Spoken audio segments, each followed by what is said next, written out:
Eggplant with tofu at homemade teriyaki sauce. So, try naman natin yung ganitong luto sa eggplant at tofu, guys. So, una, yung tofu, pinirito ko na muna. Tapos yung eggplant, hiniwa ko na, saka ko nilaga na. Saglit lang.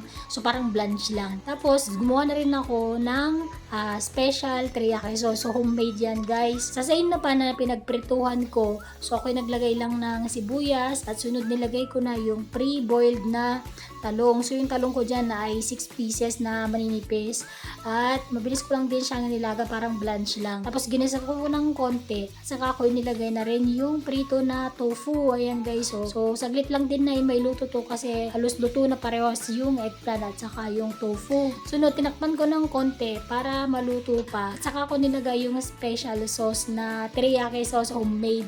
So yan ay combination ng soy sauce, oyster sauce, may kunting luya, sugar, at kunting cornstarch pampalapot.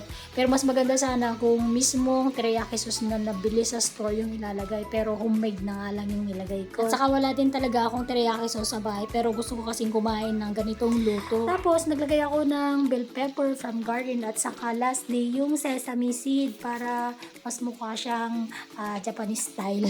Ayan guys, so ang sarap din. So first time kong gumawa ng ganito, experiment lang. At masarap din yung kinalabasan, nag-level up yung luto ng talong at tofu. Kain tayo guys! Yummy to!